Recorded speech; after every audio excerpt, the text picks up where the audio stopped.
You're listening to the Geek Watch Podcast, episode 68, Game's Over. This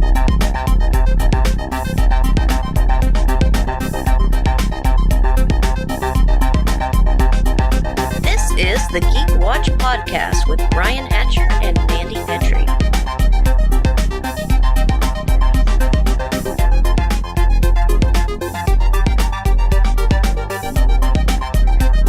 Greetings, Geek Watchers, and welcome to episode 68 of the Geek Watch Podcast. I'm Brian Hatcher, and with me, as always, Geek Watch's own resident geek goddess, Mandy Petrie. Greetings, Brian. Well, we got a bunch of things to talk about this week. We had some new trailers that came out this past week. We have some things to look forward to in the horizon, and of course, we're going to talk about Game of Thrones because the world is talking about Game of Thrones. Why should we be any different than anyone else? But before we get to that, let's talk fake news. We are inundated with fake news. As denizens of the internet, we have to deal with fake news every day, and which has made us, whenever you see something on the internet, a little more cynical, which I think is a good thing. But sometimes things pop up that you read it, and the first thing you do is you see it, you look at it and see if you can, is this an article from The Onion? Because sometimes you see headlines that are so weird, there's no possible way that they could be true, but they are. And so I'm going to talk about a few things that I saw this week that hit me that way. It just seemed like I was being inundated with them. And the first one, and it's not really that unbelievable, but everybody thought it was a fake. And the people who thought it might possibly be real, they kind of lost their minds. But we've been talking about The Batman, the new movie that's coming out. And of course, since Ben Affleck is no longer Batman, they needed to recast the role. And there's all this news about how they were moving forward with the film, but they didn't have a Batman. They hadn't announced anybody yet. And now finally they've announced they have a Batman. And that actor is Robert Pattinson, which, if you remember Twilight, he was the sparkly vampire in Twilight. Edward Cullen from Twilight. Exactly. Yes. And some people lost their minds. They were like, they thought Kristen Stewart was going to be cast as Catwoman. All the memes went long and hard and heavy, as you can expect. The thing about it was, you saw that, and you saw people getting upset about it. And then I saw another article. Warner Brothers says they haven't cast it yet. It's not for sure. And I started to get a little worried about that because I was hoping they weren't going to necessarily back out of it, because, and we've talked about this before. There's a point where, you want to please the fans, but you can't just bail on your plans just because you think you're getting backlash. And I was hoping that wasn't what Warner Brothers was doing, because I figured that was going to backfire on them. Well, the last thing I saw was that he was in final negotiations for his contract. Right. That's the last thing I saw. Yeah, and the last article that I saw, I guess that it's gone through. So good. The thing about it is, if all you know him from is Twilight, and you didn't like Twilight, okay, I get it. But he's been doing a lot of stuff since then. He's been doing a lot of indie stuff, and I gotta say, I'm intrigued by it. He's definitely there. I thought that Warner Brothers' idea at the beginning of the DC universe of making an older, grizzled Batman right at the beginning of your franchise was not the best idea, I thought.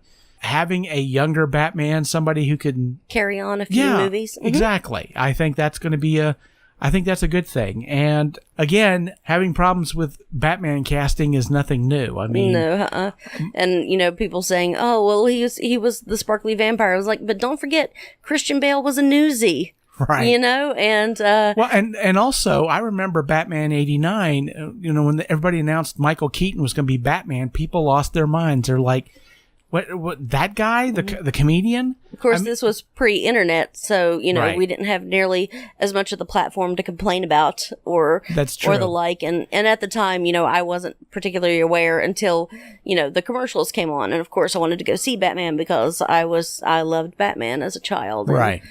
But, the thing about it is Michael Keaton, the type of roles he did before then, it would be... Now, of course, if you're not familiar with Michael Keaton's early work or didn't grow up with it, this may not sound as like that would have been much of a stretch. But, I mean, back then, the comedic role, he was a very frenetic comedian. It'd be a lot like casting Andy Samberg today as Batman. It would be people would look at it pretty much the same way. But, of course, he did he did amazing in that role. And so... But then they would, say, oh, Val Kilmer is going to be Batman. And, of course, at that time, the freaking awesome, Top Gun and Tombstone and Real Genius and all these other things that he had done up until then. And that was, awesome. And, and I'm completely okay with Batman Forever. I mean, I know it's hokey, but I like hokey, campy stuff. And I think he did, with his material, he did a good job. And I think he did a very deep Bruce Wayne in Batman Forever. But it certainly wasn't as successful as you would have thought looking at it on paper. But, sometimes you just have to look past the role that somebody has played. Michael Pattinson, yes, he played a sparkly vampire, but he played the role that was given to him. And so it's just a good idea, I think, maybe to kind of wait and see. He may surprise everybody who's doubting him right now. I mean, but we'll find out. At one point of time, we had talked about, and I don't think we ever covered it on the podcast, but when Jim Carrey in his, mid-career, when he was just absolutely at the top, Ace Ventura, Dumb and Dumber, and the like. But then he is given this role in Cable Guy, and everyone's expecting to see Jim Carrey in that same kind of role. However, it wasn't an Ace Ventura, it wasn't Dumb and Dumber, it was Fatal Attraction. And if they had gone in knowing that he was, and he really did play that kind of obsessive person very, very well. I mean, it's a good performance, but it's not what people are expecting out of Jim Carrey. Right. And then later on, of course, he gets these more serious roles like Truman Show and was it 23? Was that movie, or was it 24? There was a number that he was obsessed with, and Sunshine of the Spotless Mind. Andy Kaufman, Man in the Moon. Yeah. So after that, he started getting these, and people started realizing, well, Jim Carrey can do these kinds of roles, but I think Cable Guy suffered because people were looking for Ace Ventura, but, instead of going in looking for Fatal Attraction. Well, and Robin Williams ran into the same issue because he was doing comedies, and then he did Death to Smoochie, which was a comedy, but a dark comedy, and they started doing serious roles like Insomnia and 1 Hour Photo. Oh, yeah, 1 Hour Photo. Wow. Yeah. So, and of course, John Landis, he ran into his issues with American Werewolf in London because they were used to him doing comedies. And then he does American Werewolf in London, which is funny in parts, but it's also dark as all get out. And it's the first werewolf transformation that we see on film as being painful. Yes. Yeah, no other up until that point. I mean, I guess The Howling might have been the closest, but still they didn't portray the transformation as painful. Right. Yeah, and so realizing, your bones are breaking as you're, changing into this other creature. Yeah. So it was, and the effects were, groundbreaking. Well, the thing about it is people went from ha ha ha to ha ha ha ha ha. So I guess the moral of this story is I'm willing to wait and see. I want a great Batman movie. From what I've been hearing so far, they're bringing more of the detective side of Batman into this movie, which we haven't got to see to a great degree since, I'd say, the first Batman movie with Michael Keaton. So we'll follow it as it goes along. Animated series, I think, was probably... Oh, yeah. Yeah, did the best, and which I think is, the best Batman there is, but that's just me, so. Oh, there you go. Yeah, Kevin Conroy will always be the voice of Batman to me, for sure. Okay, the next item that I ran into, and this was, of course, from the world of Stranger Things. Season 3 is going to be coming out, and it's going to be taking place in 1985, which is when I graduated from high school. Yes, I'm an old man, so 1985 is a touchstone for the 80s. People like to go into that. And so in the spirit of nostalgia, Coca-Cola has decided they're going to bring back New Coke. Oh, no. Ew. I don't remember New Coke, but I remember, I definitely know of people talking about how, ew, we don't like it, and go back. I certainly remember it. Basically, the classic Coke. Yeah, classic Coke goes away, and they bring New Coke. And the long story short, Coca-Cola felt that they were losing the Cola Wars to Pepsi. And yes, there was such a thing called the Cola Wars. I've heard that in a Billy Joel song. Yes. And they felt like they were losing it's just the way that they were looking at the numbers. They weren't technically losing the cola wars, but they felt like they were. So they decided if Pepsi's winning, we need to do things more like Pepsi. So let's make Coke taste more like Pepsi, which is exactly what they did, which is always a bad idea. And it didn't do very well because people who wanted to drink Pepsi were going to drink Pepsi. They weren't going to drink Coke's knockoff of Pepsi. Pepsi flavored Coke. Exactly, Pepsi flavored Coke. And I had a friend of mine, he was a year older than I was, and we were friends in high school, and he was extremely upset by the change. Specifically because he said if I wanted to drink a rum and Pepsi, I would have done that by now. He loved his rum and Coke. He didn't want a rum and Pepsi, but there wasn't really any kind of a choice to it. So it didn't do very well. But apparently, Coke is going to be bringing back for a limited time the new Coke, and it'll have the Stranger Things logo on it, which made me, when I saw the logo, I felt a little bit better because my worry was, did they just have a bunch of new Coke left in a factory somewhere? And they're hey, you know what? They're not going to drink it anyway. They know it's nasty, so they're just going to put it on their shelf. So what does it matter? I'm glad to hear that they're actually making fresh new Coke because somebody might not know what they're getting into and might decide to drink it. So thank goodness for that. The last time I wanted to talk to in our No You're Not Being Trolled news series, there's plans to do a reboot of Saw. Did you hear about this? No. Yes, they want to reboot Saw. Guess who's going to be producing it? No, you're not going to. Forget it. You're never going to guess. Never going to guess. No, who's doing it? Chris Rock. Why? Because he's a huge fan of Saw, and he said he had a take on it. So he went to the studio and said, hey, I've got this take on doing a Saw reboot, and apparently they've decided to greenlight it. And don't get me wrong, I don't have a problem with this at all, but it just seems like, now that Jordan Peele, he's gone into horror, another, African-American comedian said, hey, I could do that too. I could go into horror.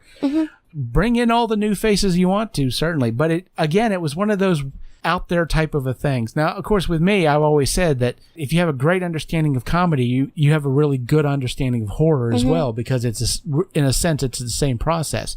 So I have no doubt that Chris Rock will put out a really interesting Saw reboot. I was just never a real fan. Slasher films, I love them. Psychological films, I love them. Torture porn has never been appealing in any way to me. No Saw, no Hostel. Right. I told you I could only get halfway through Tusk and I had to go. I was like, I can't finish this. I know I'm not going to be able to finish this. Yeah. So, well, Saw's definitely not for everybody, for sure. There were some things about Saw that the first Saw that I would say interested me because it was not your typical slasher. I mean, I wouldn't call it Citizen Kane by any stretch of the imagination, but it certainly took the genre and it took it in a different direction, which I thought was interesting. But I have to say, I'm intrigued by what Chris Rock is going to bring to a reboot. So I'll be there when it comes out. So we'll see what we have there. Well, let's talk a little bit about trailers, because a few trailers came out this week. Apparently, Maleficent is getting a sequel. I wasn't aware of that. I knew that it did pretty well in the box office, but they're bringing Angelina Jolie to strap on her demon wings again, and they've put out a trailer for Maleficent, Mistress of Evil. So I guess they're going to continue the story on. And I didn't see the original. Me either. So. But apparently people really loved it, and so I guess it'll be costume wise and makeup wise. What I did see, like the pictures of her and even the other fairies and the princess. I mean, it looked really good. I just never really got around to seeing it. It's not that I didn't want to see it or that I particularly really wanted to see it. I just never got around to it. But I may. But her design looked so good, and it looked like a really aesthetically beautiful film. Oh yeah. Well, I mean, Disney's live action they're hit or miss. I haven't seen it, but apparently Aladdin is going to be a miss from what I've been hearing. But I haven't seen it. But maybe this will be more of a hit, but we'll see. We did finally get we got our final trailer for Brightburn, which it's a superhero movie, but also probably the type of movie you don't want that you personally probably wouldn't want to see. Superman slasher flick. It looks, the final trailer, you start to get more of an idea just the realms of hell that are going to be. So I do want to catch it this weekend, and I'll probably wind up talking about it next week. But it looks terrifying. You know, as it should. I mean, if Superman was a villain, that's frightening. Oh yeah. I mean, it's basically it's like Wish Him Into the Cornfield episode of Twilight Zone. Oh yeah. It's a good day. It's a good life. It's a good life. It's exactly. It's a good life. It's a good life, Anthony. Oh, yeah. Oh yes, I remember that. And also, we got our second trailer for Once Upon a Time in America, the Quentin Tarantino, his 9th movie. Oh, the Charlie Manson one? Yes. Okay. Although I don't know if it's going to be the main thrust of the movie, but there seems to be there's a couple of Charlie Manson movies coming that have Charlie Manson in it. Twinning movies. Yeah, exactly. Like they do, yeah, like Deep Impact and Armageddon and Dante's Peak and Volcano. Yeah. Yeah, and then of course twinning movies. Yeah, Once Upon a Time in America and Charlie Says, which Charlie Says it has more to do with the family, where Once Upon a Time in America you have Brad Pitt as the stuntman character. He's living next door to Sharon Tate. Okay. And so I don't know why I was thinking it had to do with the detectives, but I'm not sure. But so apparently he's going to be involved in some aspect. Of course, Charlie's family is going to show up there to kill Sharon Tate, and since he's right next door, apparently this is going to affect him in some way. It's going to be a major plot point in the movie, I would have to say. But also the fact that Charlie was probably in and out of that neighborhood a lot. And there's, of course, that scene in the second trailer where Brad Pitt's character waves at a guy and Charlie Manson waves back at him with that smile on his face. So I'm looking forward to that. And of course, this being Quentin Tarantino's 9th film, of course, he said a long time ago he was going to make 10 films and retire. So this is number 9. So whether he keeps his promise or not, countdown is happening. Yeah, a countdown's been happening for a while. So. Hey, maybe we'll have to do a petition, and send it into him, because everyone's petitioning everything online. Yeah, be it the Star Wars or Game of Thrones or I can't even think of the others. I saw one the other day and it's like, it's another one. Oh yeah. Well, we'll definitely talk about Game of Thrones here in a moment, but we did get one last trailer which just came out today, which is for Terminator Dark Fate. Oh. Dark Fate, I should say. I know you got a chance to see it. What'd you think? It looks like a Terminator movie that, that we should have. Yeah. I'm excited about it. Looking at it, it looks like the Terminators themselves have evolved in a way that makes sense. Right. They kind of have a sort of transformer movement to them as they're changing. And this is the Sarah Connor that we remember. And there's even this great callback of her sitting on a ratty motel bed and that exact same, kind of laid back look, when she and Kyle Reese checked into the motel, and it's shot for shot looks the exact same. So getting really excited about that. Well, and the other thing too, that it's starting to develop into a trope that I'm not at all upset with, going of course back to the last Halloween film, which is the older but still completely badass older woman. Of course, Linda Hamilton, total badass in this movie, hasn't lost a step, just like Jamie Curtis, is Laurie Strode. A force to be reckoned with, certainly. And I tell you, the trailer did a good job of giving you the tone of the movie without giving away too much of the plot. So yeah, you meet these characters, but you don't know who they are, exactly. or you don't know what they have to do with the storyline, or don't know what's going on. Yeah, exactly. Or exactly what time this is set in. Exactly. Is it the present? Is it a near future? Because it's obviously not. Okay. If they're doing the, we go Terminator 1, Terminator 2, leave everything else out, nothing else is canon, and now this film, right? Then, very obviously, 1997, August 15th, 1997 didn't happen, or else everything would be burnt. So, are we going to see how the new timeline developed? Well, either way, wanting to see that. Oh, for sure. So let's, God help us, let's talk Game of Thrones. Of course, like I said before, because everybody's talking about it, why should we be any different? So now of course, I haven't watched Game of Thrones. Mm-hmm. Of course, I've been following a lot of the 1.5 million signatures to redo of the last season. Mm-hmm. I've been hearing all the stories, and of course, everything that people have been saying, good and bad, about that final episode. But we definitely have to talk about that final episode. Yep. However, I feel that of all the people who have opinions, there is one person in the entire world that has that combination of compassion and fairness that can speak on this with authority and truth. And that, of course, is our own resident geek goddess, Mandy Petrie. So, Mandy, tell us about that final episode. What did you think? Well, as far as my feelings go, I am honestly completely apathetic to it. I know, right? Ow. Never has there been such a polarizing thoughts on these. You know, everyone's like, oh, I absolutely hated it. It was the most awful thing ever, worst ending ever. And the other one was like, it was great. It was wonderful. It was everything I hoped it would be. I am absolutely, you know, I neither hated it nor, you know, was it the best, you know, series finale ever. It was just okay, you know, but it didn't tick me off in any way either. Pretty much it ended the way, you know, it was leading up to. It got there a little quicker than, you know, we would have wanted it to. Not as much development, but the deaths seemed like they were, that was the inevitable of these deaths. Some of them kind of sucked.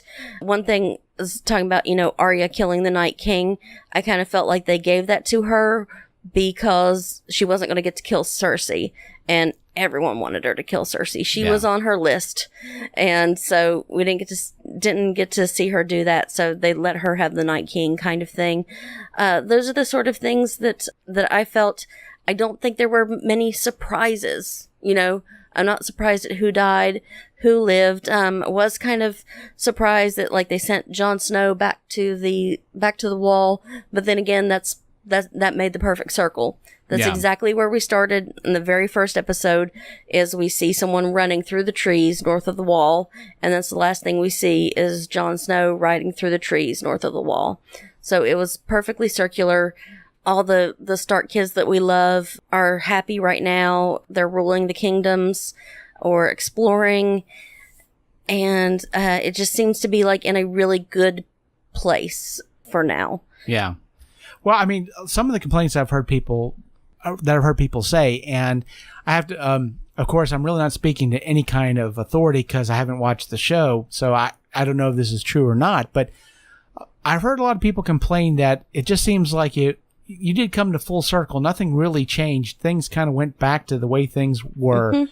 And I heard some other people complain that the women who kind of stepped out and made something of themselves all wound up dying, where the women who kept their place are all fine and dandy. There was one kind of beautiful moment where Sam steps forward and suggests democracy. He says, since the ruler is going to affect everyone, why don't we leave the choice to everyone? And there's this quiet moment. And then everyone begins to laugh. Right. Yep. No, that's not going to happen. Democracy. It doesn't even have a name, you know. But they did decide, you know, that no one will inherit the thrones anymore. That they will be chosen, sort of elected. But we still have the exact same. We have the Hand of the King. We have the Master of Secrets. We have Master of Whispers. We have the Master of Coin. So nothing's really changed in that manner, just who sits on the thrones. Right. Yep. Well, you know, it seems to me that, and we've talked about this before, is you have that balance of giving people what they want, but you don't want to give them everything that they want because then it becomes boring and predictable.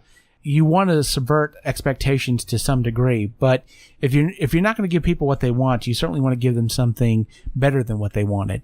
And in any kind of a story, you know, going back to what Yvette Nicole Brown said, you know, your fan fiction isn't canon. Mm-hmm. But at the same time, you know, every story is a promise.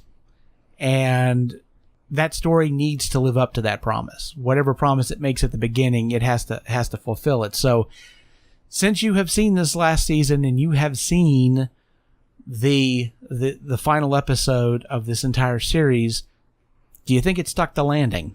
I wouldn't call it a perfect 10. I wouldn't call it a Merrily Renton landing or anything. But it wasn't awful. It was all right. And like I said, I'm completely apathetic about it. I'm not, sad that it'll never be on again, but I'm not, happy that it wasn't going on. So it just, as far as, it was okay, but it was overall for 8 years, it was great. And, some really good TV, some beautiful epic storytelling, great characters. So overall, it was worth it, and I do figure that maybe they asked George R. R. Martin, okay, how does it end? And he probably told them Bran ends up on the throne, Sansa ends up on the throne, Arya goes out searching, and Jon goes back to the wall. And so they probably tried to get us there as fast as they possibly could without giving us, the build up to get there, right, without making us care about it happening. Yeah, because they didn't have that many episodes, and so right. they had to end it. And George R. R. Martin did put out a blog post, which I read, and I kind of feel bad for him because I'm afraid that people are going to look at him. He's supposed to be the one to quote unquote fix the ending.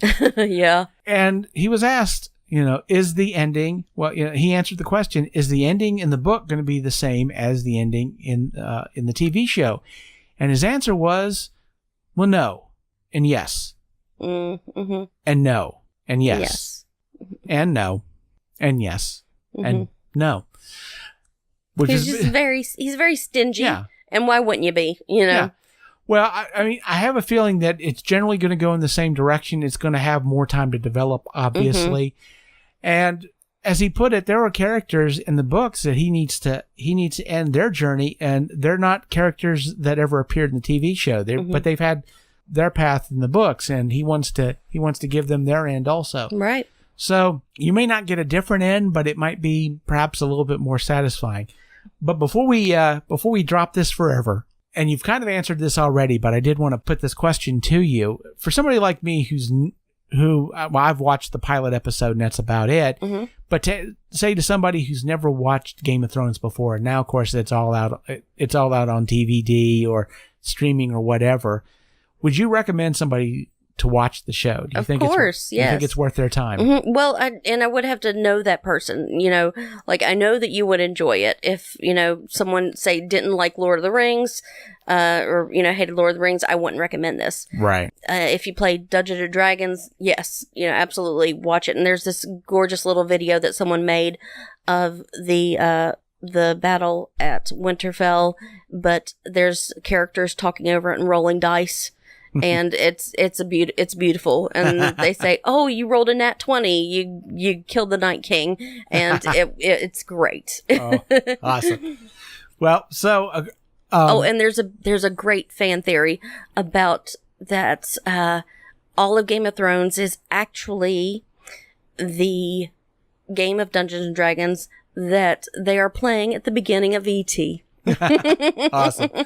Well, I know that there have been some comments by the producers of Game of Thrones on HBO. Of course, when Arya started, when she hopped on the ship to head west, of course, people are like, "Oh, good, we're going to get an Arya spinoff." No, we're not. We're not getting an Arya spinoff. Sorry. Yeah, we have these 5 great ideas, but none of them are that one. Yeah, so there you go. So if you thought HBO couldn't disappoint you anymore, they had to get one shot over the bow. Maybe they can do a petition. That'll probably work. Mm-hmm. So of course next week we'll talk some Brightburn, because I'm definitely going to check it out then. And then the week after that we get Godzilla King of the Monsters. Oh, uh-huh. I'm looking forward to that. I'm wondering if now that we're getting into this season of movies, whether that's going to slow down Endgame.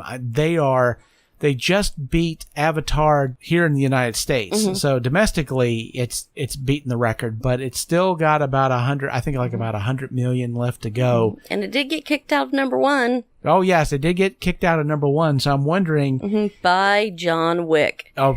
And I've never seen any of the movies, but I'm like, daggone, how many people killed that dog? Well, there you go. But I don't know if with what's coming up, if that's going to basically slow down the momentum that Endgame had. I mean, it's been slowing down, obviously, with John Wick and other movies that are coming out. I wonder if it's going to be enough to basically stop it right before it would be able to beat Avatar. If this is going to be what does it, but then again, Endgame's hasn't been out for really all that long, about a month now. And so depending on how long it stays, it might wind up crawling over the finish line. There's no telling at this point. The marathon. But we will definitely talk about all of that when we come back next week with and I definitely are going to talk about Brightburn, but we'll discuss that on the next podcast. And so with that said, we come to the end of episode 68 of the Geek Watch podcast. Thank you for listening, and tune in next week for the latest in geek news and views with the Geek Watch podcast. For Mandy Petrie, this is Brian Hatcher, reminding all the Geek Watchers out there, we're all geeky about something. Be proud of yours. See you next time. Thank you for listening to the Geek Watch podcast. If you enjoyed this program, don't forget to like and subscribe on your preferred platform and share this podcast on your social media. For links to all the ways you can listen to the Geek Watch podcast, as well as leave comments and suggestions, visit our website at geekwatch.net. The Geek Watch podcast is a Hanging J production.